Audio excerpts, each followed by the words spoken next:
Dillian, the body snatcher right here. It's a champ. Big up to Sporting Icon. Subscribe. Otherwise, I might pay you guys a visit. Right, so according to various articles online, including Forbes, for which I'll put in the description box for you guys, go have a read for yourself, just so you have to take my word for it, who are a pretty reliable source, where they have said that Deontay Wilder will earn $3 million and King Kong Luis Ortiz $1.5 million. Now, this is a guaranteed. Of course, there will be upside. Once it hits a certain threshold of pay-per-views, these guys will start getting a small percentage of each pay-per-view they're on after to top up what it is that they're guaranteed. Now, quite what that threshold is, no idea. Now, when we compare the first fight purses to now, Deontay Wilder, he got 2.1 million from the first fight. On this one, he's getting 3 million, so that's a upside of $900,000. Okay, listen, it's pretty good money, right? And with King Kong Luis Ortiz, first fight, he got $500,000, so 500,000. Now he's getting $1.5 million. So his one has tripled. So whereas the first fight, as you can see, Ortiz got 25% of the purse, and this time Ortiz is getting 1/3 of the purse. Now, ultimately, what we do know is that the gate receipts are going to be an absolute flop. We've seen it all over the net, that they're actually giving away tickets, okay, because they just can't sell a ticket. Wilder is not a ticket seller, okay? For whatever reason it may be, the American public just don't buy into him. He just can't sell a ticket. So they're actually giving away tickets. And at one point last week, they changed the ticket prices from some of them who were like $500, for example, all the way down to $100. But this is what happens with Wilder events all the time anyway, because he has the most lazy fan base on the planet. These guys will sit behind their computers and on their phones and talk about how great Wilder is, but yet they just don't turn up to his events, do they? They just don't do it. And a lot of them probably illegally stream his shows as well that are pay-per-view, such as the Fury one and probably this one. Now, in order for these guys to start earning serious money, now regardless of what it is that Wilder's going to be earning, okay, as we know, he turned down $100 million for Anthony Joshua, back-to-back fights for undisputed, so legacy fights and life-changing money. So even if you split that to 50 million for each fight, he ain't going to get anywhere even close to that 50 million. Okay, so we can disregard whatever it is that Wilder's going to earn.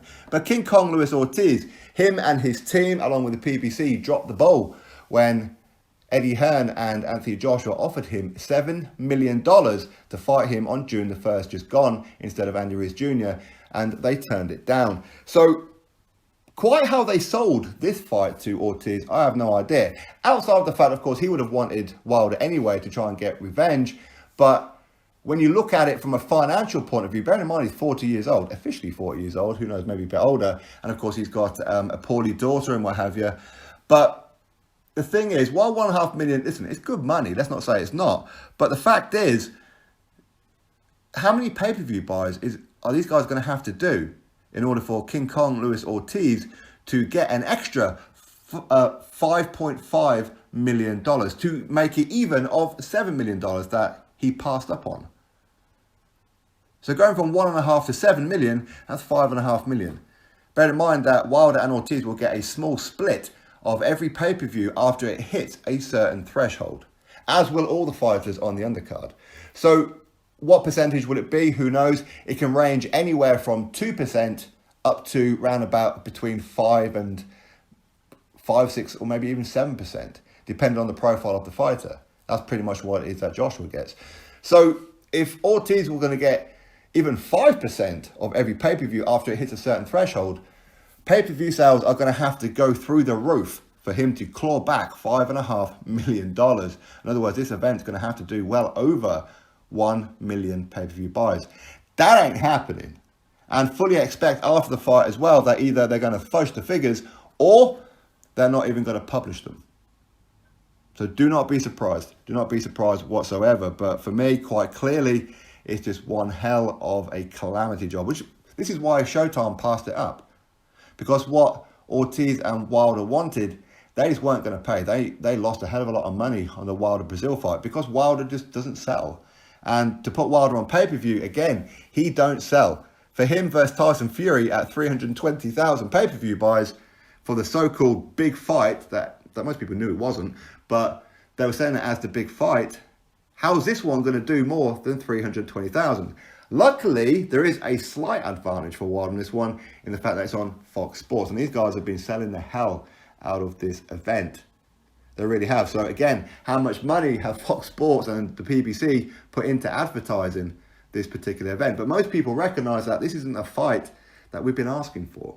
It's not a fight people are looking forward to. Most people will predict that it's going to be an early knockout win for Deontay Wilder. That's how it is. So for me, I think Ortiz, he ain't getting even close to that 7 million that he passed up with Anthony Joshua. So he needs to be firing his team after this one if he gets nowhere even close to 7 million. Honestly, Deontay Wilder, he's too dumb to realise that he's the puppet. Okay, he's too stupid to realise that. But either way, Deontay Wilder guaranteed $3 million. Luis Ortiz guaranteed $1.5 million. It's good money, but nowhere near the amount of money that they could have took if they took a left turn instead of the right turn and listened to their handlers. Drop your thoughts below, click thumbs up, subscribe. Catch you all on the next video.